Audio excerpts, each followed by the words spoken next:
Supreme court chief justice Ranjan గొగోయ్పై ఓ మాజీ ఉద్యోగిని లైంగిక వేధింపుల ఆరోపణలు చేయడం కలకలం రేపుతోంది. దీని వెనుక పెద్ద కుట్ర ఉందని, ఇది న్యాయ వ్యవస్థపై జరుగుతున్న దాడిగా జస్టిస్ గొగోయ్ చెబుతున్నారు.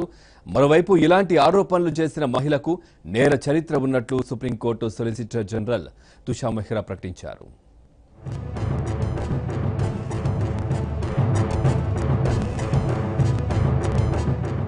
భారత ప్రధాన న్యాయమూర్తి జస్టిస్ రంజన్ గొగోయ్పై సుప్రీంకోర్టు మాజీ మహిళా ఉద్యోగి లైంగిక వేధింపుల ఆరోపణలు చేయడం కలకలం రేపుతోంది. గతేడాది అక్టోబర్ 10, 11 తేదీల్లో ఆయన తనపై లైంగిక వేధింపులకు పాల్పడ్డారని సుప్రీంకోర్టులోని 22 మంది న్యాయమూర్తులకు అఫిడవిట్ పంపారు. ఆయన లైంగిక వేధింపులను అడ్డుకున్నందుకే 2018 ఆగస్టు నుంచి సిజేఐ రెసిడెన్స్ ఆఫీసులో పనిచేస్తున్న తనను బయటకు పంపించేశారని ఆమె చెబుతున్నారు. అయితే ఆమె ఉద్యోగ నిర్వహణ సరిగ్గా లేదన్న కారణంతో డిసెంబర్ 21న ఆమెను విధుల నుంచి డిస్మిస్ చేశారు.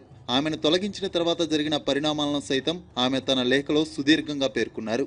తనతో పాటు తన కుటుంబంపైన చీఫ్ జస్టిస్ వేధింపులకు పాల్పడ్డారని న్యాయమూర్తులకు పంపిన అఫిడవిట్లో ఆరోపించారు.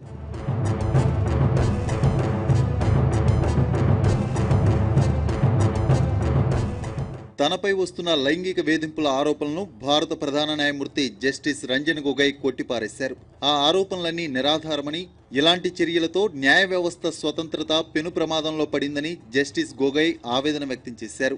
లైంగిక వేధింపులకు పాల్పడ్డారని ఫిర్యాదు చేసినట్లు కొన్ని మీడియా సంస్థల్లో వార్తలు వచ్చాయి. వీటిని solicitor general Tushar Mehta supreme court దృష్టికి తీసుకెళ్లారు. దీంతో జస్టిస్ గొగోయ్ ఆధ్వర్యంలో ప్రత్యేక బెంచ్ ఏర్పాటై ఆరోపణలపై విచారణ జరిపింది.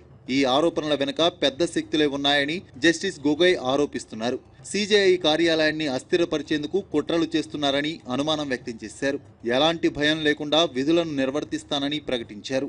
న్యాయమూర్తిగా 20 ఏళ్ల పాటు నిస్వార్థమైన సేవ చేసిన తర్వాత అవినీతి ఆరోపణలు చేయలేకే ఇలాంటి చర్యలకు పాల్పడుతున్నారని ఆవేదన వ్యక్తం చేశారు.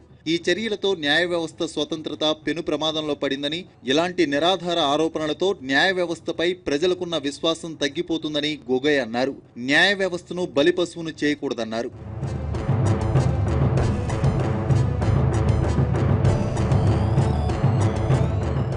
మరోవైపు జస్టిస్ గొగోయ్పై ఆరోపణలు చేసిన మహిళకు క్రిమినల్ నేపథ్యం ఉందని supreme court solicitor general Tushar Mehta ప్రకటించారు. ఆమెపై 2 పోలీస్ కేసులు కూడా ఉన్నాయన్నారు. జస్టిస్ గొగోయ్ని బ్లాక్మెయిల్ చేసేందుకే ఆమె ఈ ఆరోపణలు చేసినట్టు కనిపిస్తోందని, క్రిమినల్ బ్యాక్గ్రౌండ్ ఉన్న మహిళకు సుప్రీంకోర్టులో ఎలా ఉద్యోగం వచ్చిందో తెలియాల్సి ఉందన్నారు.